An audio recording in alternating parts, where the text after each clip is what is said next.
You know what? It was only a matter of time until I sat down with these two people to talk watches. 3 different countries, 3 different educations, 3 different generations. Ooh, and 3 different first watches ever for the 3 of us.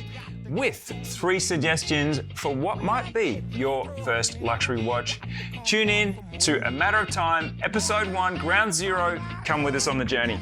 You're welcome. Pretty little thing, let me light your count, cause mama, I'm sure hard to hell and I yes around.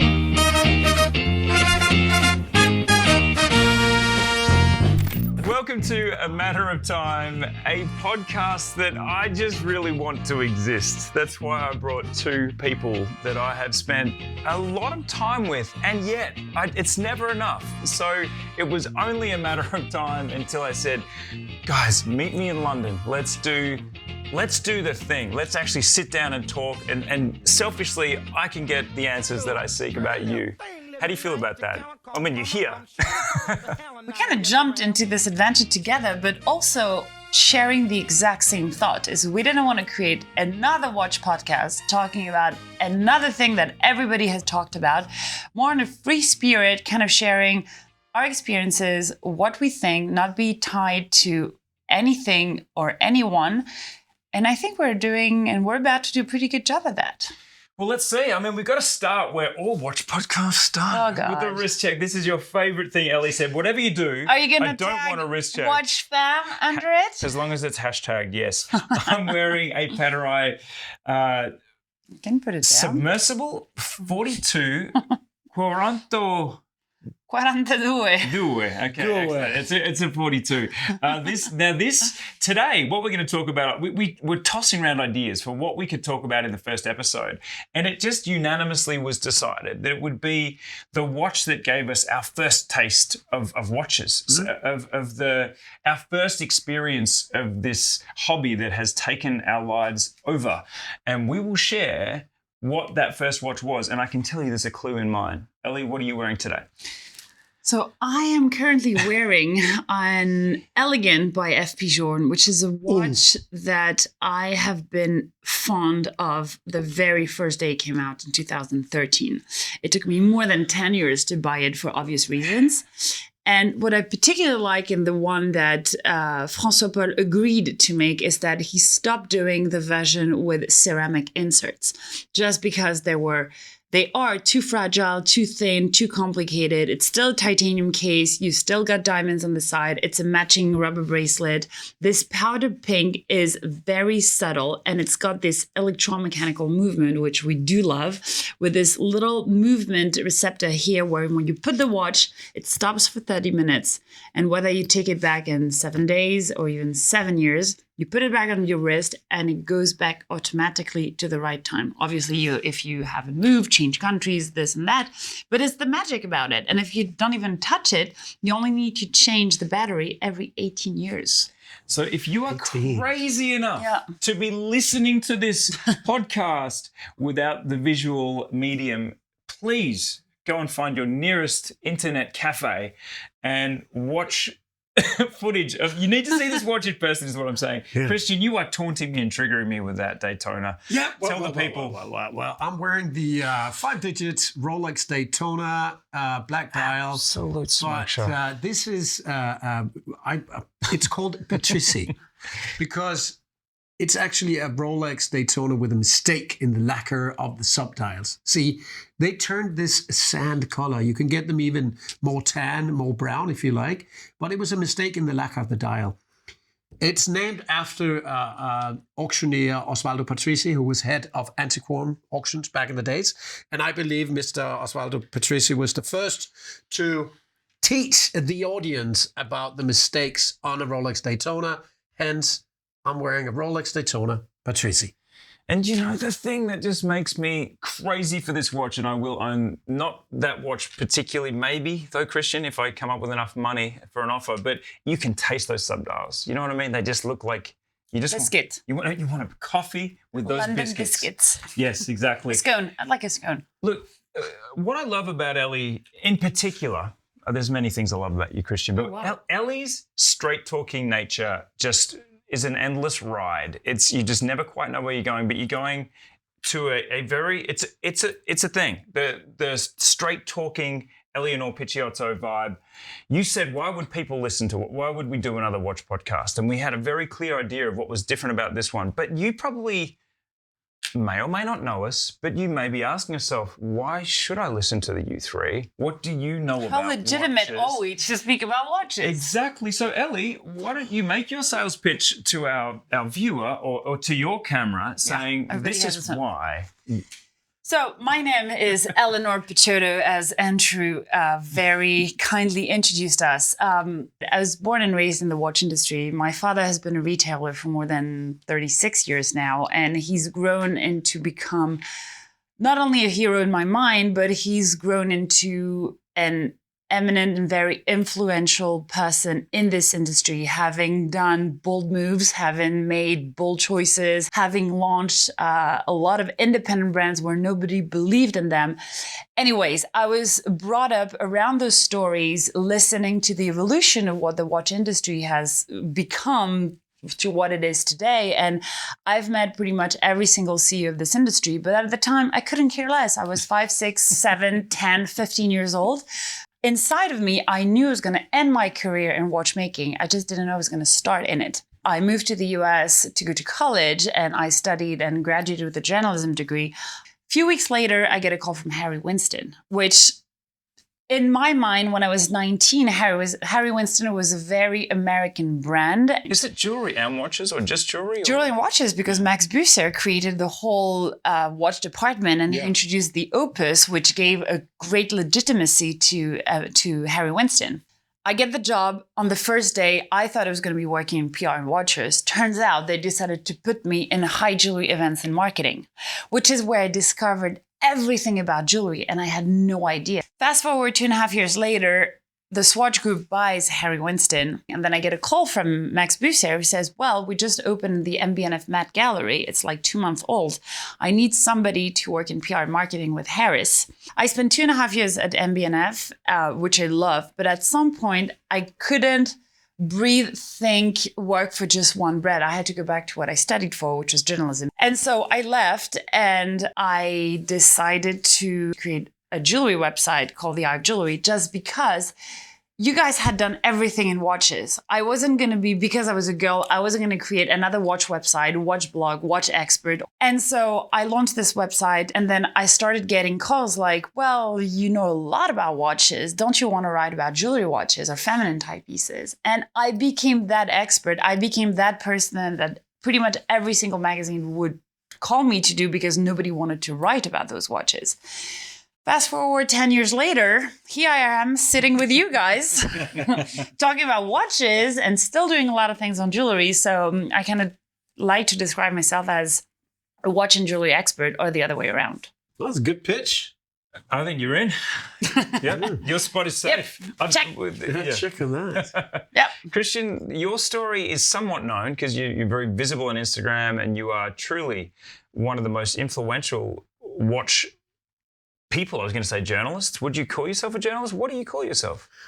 So I don't call myself a journalist. I certainly do not call myself an expert at all. Mm-hmm. I would call myself. Shouldn't have called myself an expert. No, I think if anything, I'm a specialist, because I specialize in horology, in watches, and I was brought up on watches not through my family but through National Geographic.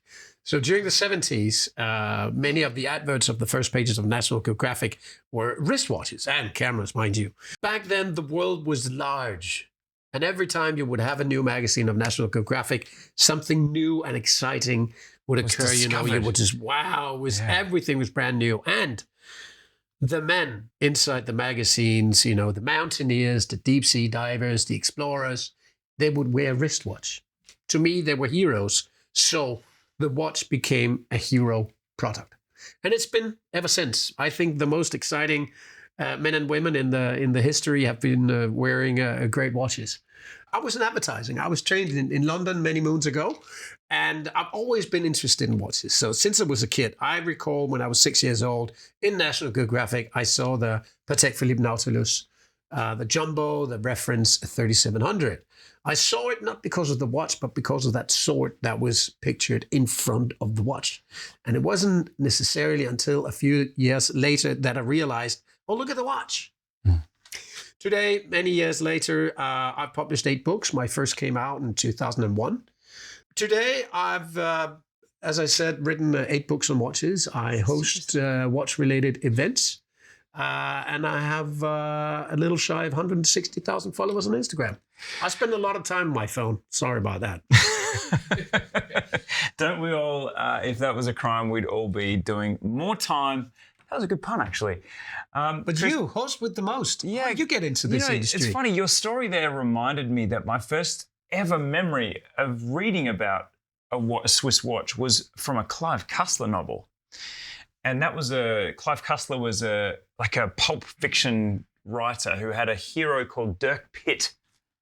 And these books just shaped my childhood. I was obsessed with Wilbur Smith and Clive Cussler, Stephen King. I would just read these books just obsessively. But it was there was a hero character that just reminded me that my first, and he wore a doxer.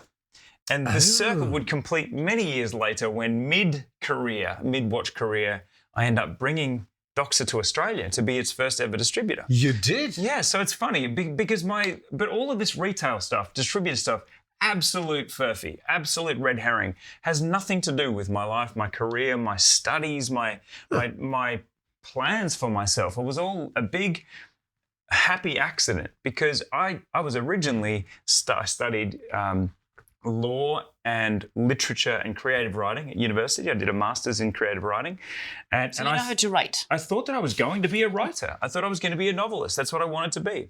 So early in my career, I started publishing books. And to make money on the side, I would freelance for journalists as a watch journalist. But this was a little side story, a little side hustle. I was just keeping the money coming in as a journalist and had plans to one day publish books. I achieved those dreams. I published a book about Maton guitars, one of the great Australian guitar makers. Everything was going well, but I had a family, realised that my journalistic life, my publishing life wasn't going to sustain a big family. So I started a watch website thinking that I could be the Australian Hodinkee.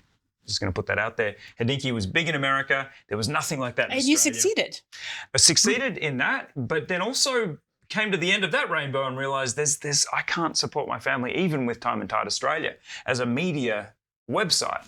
So we started to distribute Doxer. We started to distribute Hamilton. And we sold, I think, 1,000 Hamilton in the first year, just in Australia. Wow. And this was the first time I'd seen some extra zeros in the Time+Tide bank account. So I started thinking, okay, this is not a bad direction. Then the pandemic happens, microbrands rise up, Rolex scarces down, and here we are in a world where there's these household name brands with no channel to market. So I thought, well, we've done Hamilton, we'll try some of these brands. The first Discovery studio opens in Melbourne. It goes well. We open a second Discovery studio in London. I moved the whole family over here where we are. Thank you again for joining me. My Danish friend, my French friend. 3 cultures, 3 countries. 3 countries. 3 generations. 30s, 40s, 50s. Let's put it this way. Okay. That's fair. Oh, that's fair. That's yeah. actually fair. That's kind of why you need to listen to us. The sick burn there. and so that's my story. I end up here with 2 now retail spaces that I think are, to me, they feel more like clubhouses or libraries than they do. When I say retail, I think of your dad. I think of these amazing, dynamic. Your dad is amazing, by the way. He is such a rock star. He's a cool cat. Laurent Picciotto, an absolute legend. And it's just, again, I'm not going to say starstruck, but I really wanted this to happen because I feel that you both have such fucking cool stories and such great experience. And I was thinking, where do we start this actual episode? Episode 1, Ground Zero. You're coming on this journey with us, and we're going to ask you a lot of questions. So get ready in the comments. But I thought we should start where maybe you're starting, or where you definitely have started, which is the first good watch, the first luxury watch, the first watch that felt like that graduation into the hobby. And at the time, you may not have known that it would take your life over to some extent, because it just always bloody does. I can't really think of many people who've gone, I want one good watch and get it, and that's the end. I can't think of many who've had that experience. Maybe you've had, I don't know why you'd be watching a watch podcast if that was you. But let's talk about our first taste of the luxury watch, the big watch, the good watch. Ellie, do you want to start? I mean, if you think that a flick-flack is not a luxury watch when you're 4 years old, it kind of is because you're rocking the playground in kindergarten. But flick-flacks or go-to. To this day, I think I bought another one when I was 25. No, jokes aside, my first watch was given to me by my father. So I didn't actually pick it, but there's a real sentimental value about it. And it's a watch that I brought. It's a must of Cartier. And I remember vividly because it was on a Sunday morning right after breakfast. And I was in my parents' bedroom. And my dad comes like, give me your wrist. And he puts this watch on my wrist. And obviously, I had no idea what Cartier was. I couldn't actually really care, but he was like, when I opened my store, Chrono Passion, which was his first multi-brand store, he's like, I opened it with Gérald Jantin as a monobrand for 2 years. And what year is this? 1988. 88. And in 1990, he decided to bring along another brand. The second brand was Cartier. And it was right around the time where the Must of Cartier collection, which was a collection that was created by Alain Dominique Perrin, who wanted to vulgarize in a sense that he wanted to make an accessible collection. So we would call it like almost a capsule collection nowadays, that people could afford a Cartier branded watch, but less expensive. So the case is made of vermeil, which is a blend of kind of silver and gold with a quartz movement, of course, but you've got all the details of Cartier. You've got the cabochon, sapphire cabochon crown. You've got the Roman numerals. You've got everything that just screams out Cartier. And he told me that he had kept this watch because after a few years where he realized that Cartier was not really a brand that suited his clientele, he kept this watch thinking he would give it to his first daughter, because I have a little sister as well, his first daughter one day. And I still don't know if this watch, this must, was from the year I was born, but it's around those times. And it's the very first watch I ever got. And to this day, I regularly change the bracelet, but even though this one is kind of worn off, but I just love it. This is the first luxury watch, because it's a Cartier watch that I got when I was 14 years old, that I still wear today. And since tiny watches came back, big hit, especially that considering that they came back with a new Must collection just a few years ago. Mm-hmm. Cartier's always been about elegance. And I really appreciate that. Yep. I'm a great fan of the Must collection. Kristian, where did you start? Well, no, my first watch was given to me by my parents. I think I was 9 years old. It was a Certina. As I recall, it was like cushion shape. It was a bright blue dial. And you still have it? It was quartz. No, I don't. But I recall back then, I was very proud that it said Swiss made underneath. I remember that. Very proud of that. My next watch was a fake Cartier tank. Manual wine, by the way. And then many watches after that were fake Rolexes. Yeah. But then I started working in advertising, making a bit of a couple of zeros. And I was working at the agency when the internet started. I switched on the internet back then. And I realized, it was a little modem. Sat with my Commodore 2000. And I found this watch-related forum, I believe it was called WatchNet. So I was like one of the oldest. And I realized I was not on my own loving watches. And that was comforting. And I found this gentleman from the US who was selling a Tudor chronograph Big Block. And I bought it because it looked like a Rolex Daytona. Back then, I was probably 21, 19, something like that. That was the watch that stood out to me as one of the coolest watches ever made. Mm-hmm. Not only was it because of the crown, but to me, the Daytona was the watch. Couldn't afford it back then. There was also a waiting list of probably 7 years back then. And I took the Big Block instead because it looked like that. And mind you, right? I paid around $900. Yeah. And to me, that was still back then, that was a lot of money. You could probably buy a Rolls Royce for it today. And I told myself, I'm going to have this for life. This is it. This is my end watch. Yeah. And of course it wasn't. Andrew. Your turn. There's a big break. So yours is a story of continuity. I think yours is a story of continuity. You had Cartier since the first, yeah? Mm-hmm. Yeah, see, mine's not. My first watch was a Panerai. It was a titanium Luminor. And I love this gunmetal grey titanium. I just instantly loved this. And I loved that it was a little bit lighter because of the titanium. I didn't know anything about watches. I don't know. It's one of those things that do you remember the first time you saw Margot Robbie? Do you remember the first time you saw a 911? Do you remember the first time you saw a Telecaster? Do you remember the first time you saw a Panerai? I can remember those moments. Oh, yeah, I do too. I can remember, who would be your male equivalent? I don't know, just to. No, that's a hard one. Okay. George Clooney. Yeah. Okay. Do you remember the first time you saw Clooney? Oh, yeah, I did. Of course you do. First time we hugged. First time he touched me. Oh boy. Okay. Yeah. Flex. But I feel that the Panerai is so distinctive in a sea of sort of round watches with the same attributes. Panerai stood out. So I formed this connection. I set myself a target, 80 grand in the first year. I'm going to buy a Panerai for myself. I made 80 grand in my first year. And I was like, it's Panerai time. So I went and bought this Panerai. And I just remember, though, the feeling of walking out with it on, and it didn't give me the feeling that I'd hoped for. It made me, it wore me. This watch, I was so conscious of it, swinging on my wrist, vulnerable out in a world of things that could damage it. And I just was, even as I got into the car, I bumped it on the gear stick, like a soft Subaru Impreza gear stick. And I was like, I looked down and I was like, oh, no scratches. But I was so conscious of it. And it was just, I was stressed out of my mind. And I wasn't enjoying the experience. And this went on for a few weeks, and then dreaded moment. Everything was great, except I walked past this door handle and went, bang.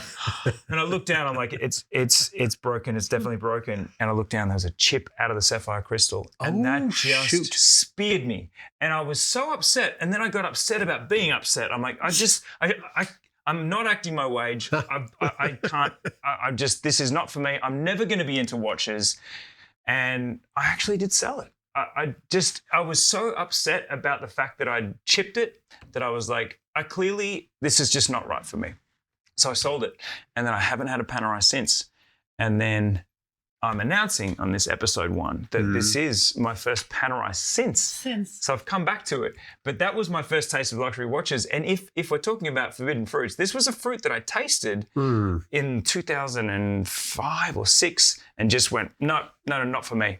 It's too much stress having a really expensive luxury item on your person when you're as clumsy as I am around door handles. So I thought you put it on the different wrist, just like me. When I realized that, my life changed. See, tell the people this hack, because you told me before the show. Yeah, if they call me crash test at some point, if you want to test your watch, I mean, at least on me, you put it on my left wrist and then I bang it, I scratch it, I break it. It's just a nightmare and it's like not comfortable. Then I started to put it on my right hand. Nothing ever happens. See, I didn't know this hack, so I sold out of watches. I was out forever. So I'm a wrong wrister, as you said. You're a wrong wrister now. I'm a right wrister. Well, you guys are wrong. It's Ellie's world. We just live in it. So the watch is now on my left arm. But that's my story. So it didn't actually go to plan, and it wasn't the beginning of a lifelong addiction. This was the beginning of something that quickly ended, and I thought it was all over. And here we are, deeply in the watch world, back into Panerai. And now it's back to you, because this show is also about you. We would like to know what your first luxury watch was. And if you're watching this thinking, you know what, I want recommendations for a first luxury watch, you're in luck, because this whole second half of this show is going to be all three of us giving our choices for what we would buy today. And again, we'll come at this from different points. I'm going to come at it from Andrew in St Kilda in early 2000s, mid 2000s. I'm going to come at that guy with a watch that would be great for him. It's not a Panerai, by the way. But no more spoiler alerts. Are you ready to roll? Are we ready to throw in? Yep. Okay. Roll. But I like how in your watch stories, you guys speak about the emotion and the backstory around each watch when you're about to acquire or spend your first money or salary or everything that you've earned the last few months. And that mentality has completely shifted into now when people want to buy their first watch or when they want to buy a watch, rapidly after that is, how can they flip it? Is it a good investment? How much can they get in return? That's not something that came to mind years ago when you were buying your first watches. No, not at all. That's true. And it's a shame because now, and I'm sure you guys have the same, I'm not going to say daily, I'd be lying or half lying, but I'd get weekly calls saying, what should I invest in? Yeah. I What's the hate best this investment? question. Yeah. I want to buy my first real good watch. What should I buy? Well, My answers is never going to be the one that they're expecting because you never, ever, and that's something my dad told me, that's something that Oral Backs keeps on saying, you buy a watch for emotion. You do not buy a watch for investment. I don't agree with that. I think that there's... How can you I don't know agree with that. the whole speculation? How can you know if you buy this watch today that it's going to be worth that much in a few years? Of course not. But it's still for a lot of people, it's a big investment. It's a big amount of money. It's like buying a house or a car. Like you look into how much a car Because watch have depreciates, become an whether a house- asset. Yeah, But you also, don't- It's true that in our stories we didn't talk about that because it wasn't on my mind either. But I think it's a reasonable thing to ask about the value of something that's expensive. And sometimes you just don't know whether it will be for life. Like the Panerai for me, I ended up just not getting over it. I sold it. And I didn't make any money, and I didn't expect to. That's the difference. In the mid-2000s, if you sold a watch, you knew you were going to get a hit. You lost money off the lot. That was a fact, right? But now that's what happens with most watches, to some exceptions. But You guys have that. It goes back to the question we had off record. You guys have sold watches. I've never sold a single of my watch. Yeah. Clever girl, huh? Well, I think that's a privilege. The privilege of the wealthy. No, because also most of the watches that I do have I wouldn't be getting a didn't lot buy of them money to- off of them. Yeah. Like I could sell all of my watches. I wouldn't be making any money. Besides maybe for the FP Journe, but that's it. Yeah. All the other watches, I don't have a Rolex. I don't like even the Patek that I do have are not the one people are interested in. Let me just respond on that because I used to have a handful of Pateks. Yeah. Then COVID kicked in and they became not part of my collection, but a commodity. Mm-hmm. Yeah. Mm-hmm. And I saw the prices just go crazy and I realized, I would travel with my Nautilus chronograph. I wouldn't care. Crime was up and so were prices, right? So I sold one, bought myself a new kitchen, sold another, got myself a second bathroom, sold a third, got a Land Rover Defender, right? So I could share my love for watches into putting the money into my family and the way the family could, get a better Enjoy bath their and lives. shower. And, But you could only do this with Pateks. Rolex AP and Richard Mille as well, right? Yeah, the So- big Yeah, four. But if you yeah. didn't have those, then a Richard Mille was already really high in But the pricing. thing is, I don't miss those watches because That's another every thing. day I make my coffee in that kitchen. I take a shower in that bath and we go drive around the Defender. So they would trade it into something really useful instead of just sitting in my bank vault where I have my collection of watches, right? And I think to circle this all around, it is that if you're watching this episode now thinking, come on, guys, just tell me what I should get as my first luxury watch, I hope that you're not thinking about it as an investment. And I'm sort of assuming you're not, because if you are watching this hoping to get a portfolio advice from Kristian Haagen and Eleonor Picciotto, you're going to be sadly mistaken, and you're going to be disappointed because that's not what we're coming at this from. A first luxury watch to me, I'm assuming you're watching this coming at it from a point of there's a watch thing happening. I feel compelled. I feel like I want to take a step into this, and maybe the mini baby versions of us, you with your Tudor, you with your Cartier, me with my Panerai, like we're going to try and go back to that phase for us, and I'm going to tell you what I would now choose. It also Based depends on- on how much money you have. Well, I'm just going to Can it be multiple answers to that question? No, I think it's in your own life, in your own capabilities, because I think we probably maybe pitch at different levels. I don't know. I haven't looked at your bank statements lately. You keep sending them to me, guys. Why do you do that? I don't need to see your pay slips. So you can start paying us at some point. Had a dream. No, I would like to just kick this off. And I'm just going to choose what I would pitch as a first luxury watch. Because again, it can't be, I'd like this to be relatable content, hashtag, but I also would like this to be something that, this is an answer I give to people when they say, Andrew, hey, I've just been watching the content, been watching the podcast and Time+Tide, and what? Give me one, just give me one, a reasonably priced, something that's going to give me a luxury hit. That yeah, but again, what's reasonable to you is not necessarily reasonable to others. You can just find it how you like. You can make it whatever works for you. And so can you. You may come in and say, my advice is buy a Daniel Roth extra plat. I mean, there's no limitations. That's a nice watch. love that It's one. a nice watch. You would absolutely say that. But I'm going to kick off with, and I'll tell you, I'll give reasons for this, and you can decide whether they're your reasons. Ellie, I love it. Just fighting me every inch of the way, but then you get to have your own game. Okay. Should I start? Sure. Okay. The watch I would recommend that people buy as a best first luxury watch is a Tudor Black Bay 54. And I've thought way too long about this, because I was walking around Chiswick yesterday just thinking, God, it's tomorrow. We're shooting tomorrow. What am I going to say? Well, I've got to think of something. Obviously, I own the Time+Tide Watch Discovery Studio in Melbourne and London. There's a lot of brands in there. There is not Tudor in there.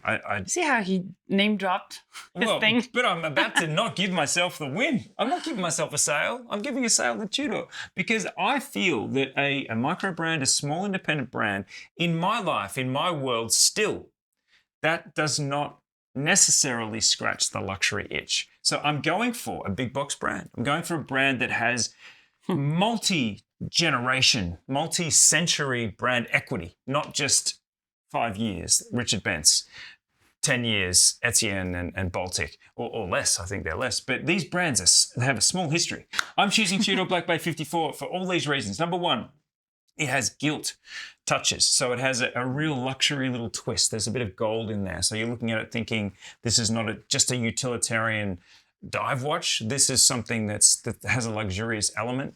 It's a small watch. It's the smallest of the Black Bays. Therefore, I think it will weather the vicissitudes of taste. I started with a big watch, and then suddenly big watches were out, and I was like, well, I'm kind of cool to lose it now. Like, it was a big watch. Whereas small watches, I think you're more likely to keep. So I think this one will stand the test of time. The quality is extraordinary in the hand. We're talking solid links, solid end links in the bracelet.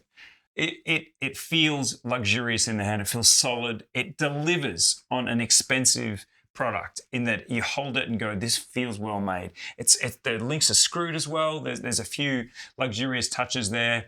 And overall, there's proximity to the crown as well. You're kind of in the Rolex Tudor world. It is just the perfect first luxury watch. For all those reasons, come at me, but I'm choosing the Black Bay 54. I have not gotten over the feeling it gave me when I tried it on a couple of years ago. And that would be a watch that for the money is excellent value. It's actually really good value for the price. You're not going to get a lot of price instability. It's not going to suddenly drop to half its value. Because I do think, Ellie, I disagree. I do think that people like to feel smart. They like to feel like they've paid the smart money for an expensive thing. And you're going to at least get the sense that your money will hold. So that's my choice. What do you guys think? Eleanor. I didn't breathe for like 8 minutes there. No, you didn't. Because I wanted to get it all out. Well, you were talking about a diver's watch, so it's a good thing you didn't breathe. Eleanor, what would be your pick? So, first of all, I have to agree with you to some and to many extents that you just said. It's just, then again, it's a personal standpoint. For me, when you go into the step of, I want to leave the Swatch family, I want to get into the big, I want to get my first luxury watch, so I want to spend some money that I've put aside, and I kind of want to leave them on the side, and I want to be the big grown-up guy with like a luxury watch. Yeah. For me, all these brands, and again, I like Tudor, I like some of the Rolexes, I like all those big names, but I feel like you're leaving like 1 million people to enter another 1 million people. So you're just no different. You're just And for me, again, maybe I said it the wrong way, but in spending sometimes is you want to differentiate yourself from others. When you get into those brands, you're not. You're just part of the other X million of watches produced every year, which is great because it's great quality, it's great craftsmanship, and they tick all the boxes. I'm not saying you're wrong. But for me, luxury is ticking the boxes of being different, choosing wisely, being on the craftsmanship, on the luxury, on the thing that makes the watch or the watches perfect to some extent. And my choice would obviously go towards independent brands because they're as good.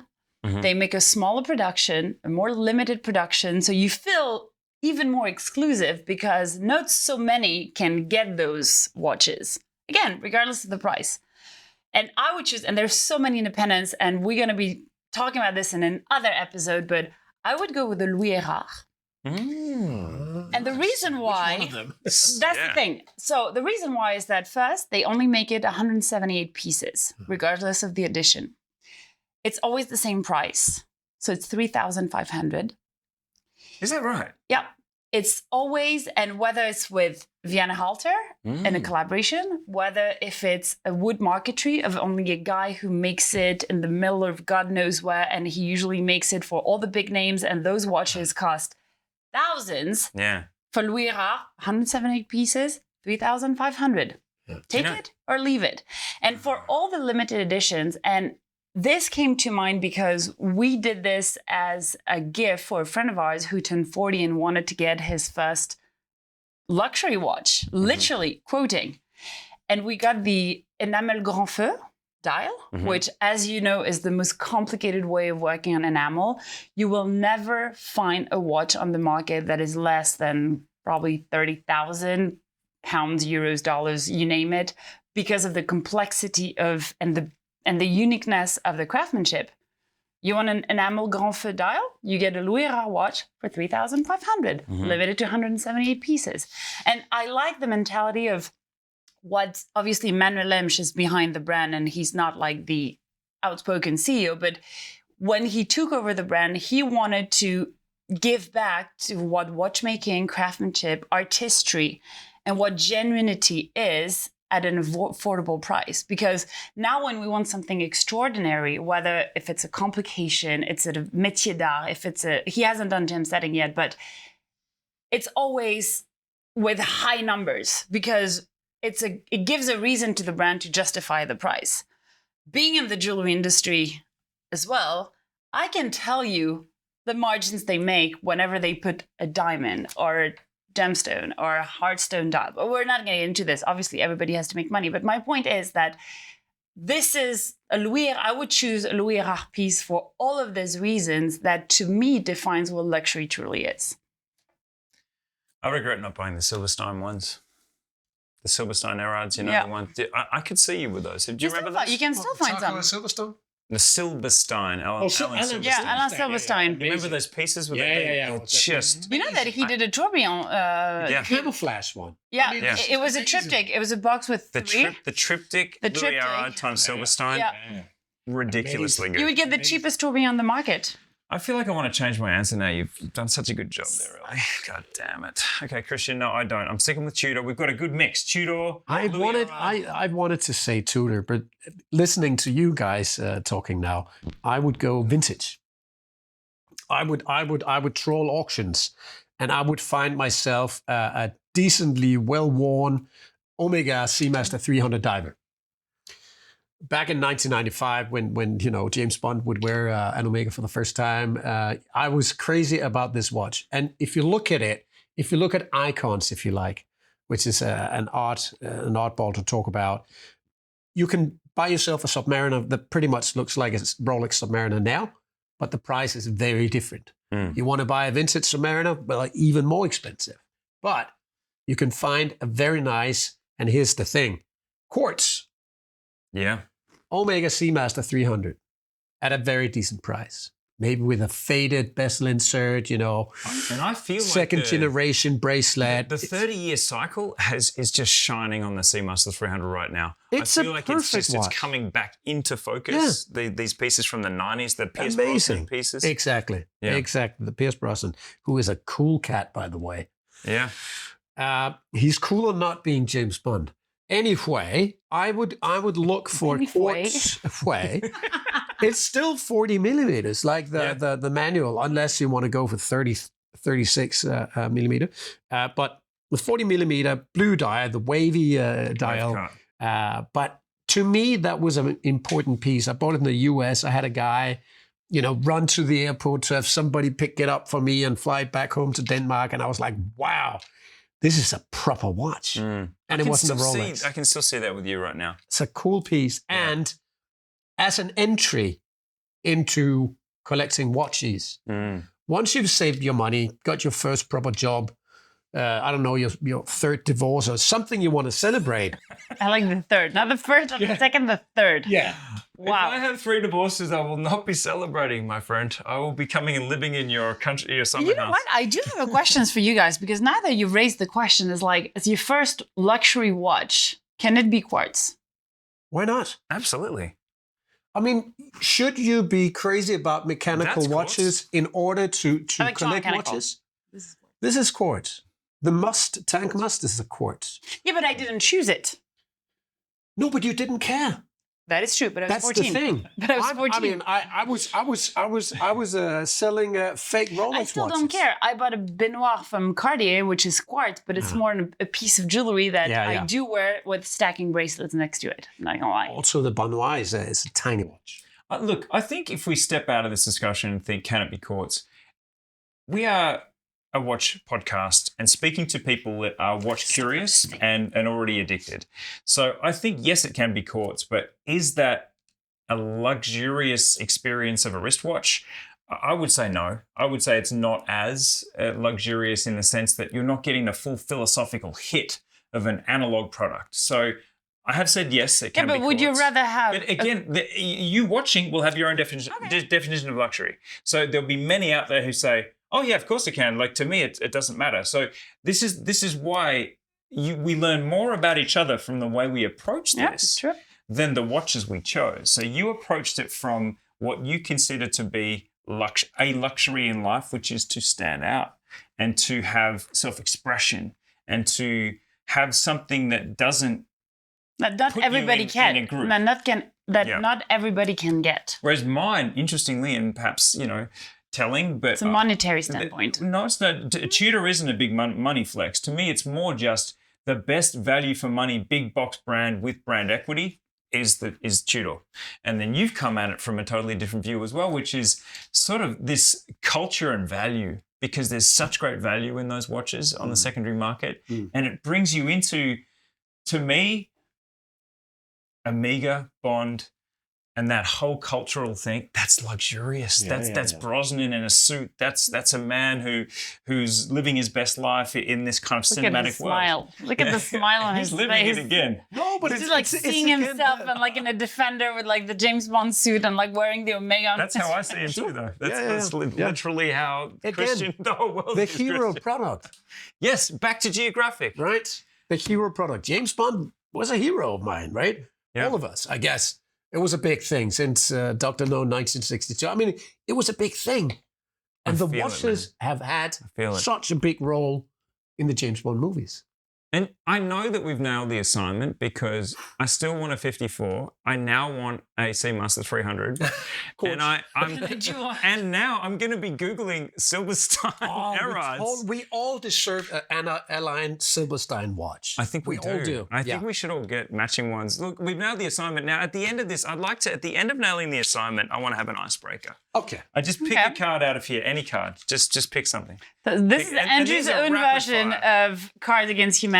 It is. This is going to break any friendship. Why are some one side and the other? Just take a card, Ellie, for God's sake. I need another one. Okay.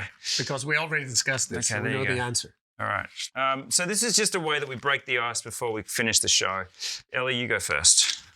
I wish I had never seen this watch because I'm currently obsessed with it. One word answer. Tell us. The Moser Streamliner Vanta Black Pink Gold with rainbow bezel. Fair play. Wow. Fair play.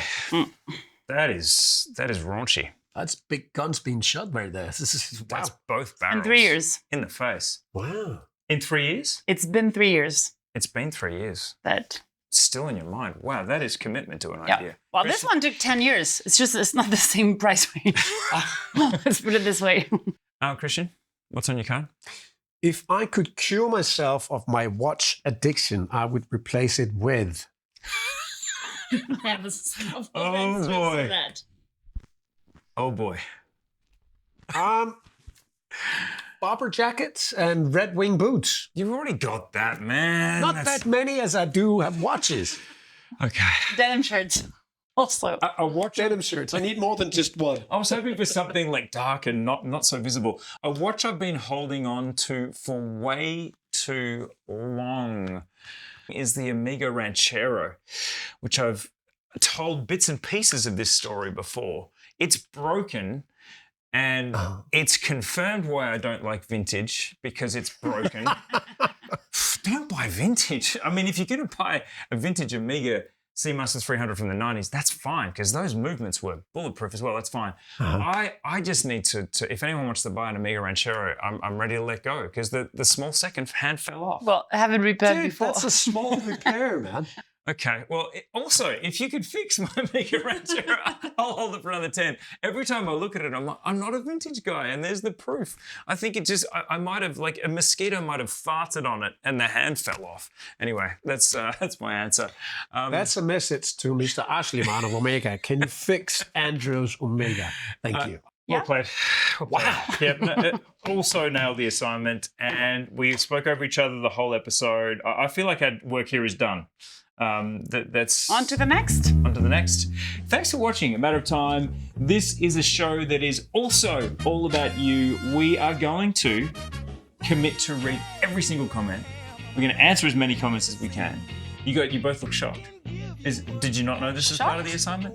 No, I was thinking about pigs I can ride. On that note, oink oink. We'll see you in the next one. Yeah, that's better. Pretty little thing, let me like to count, cause mama, I'm sure hard to hell and I yes around.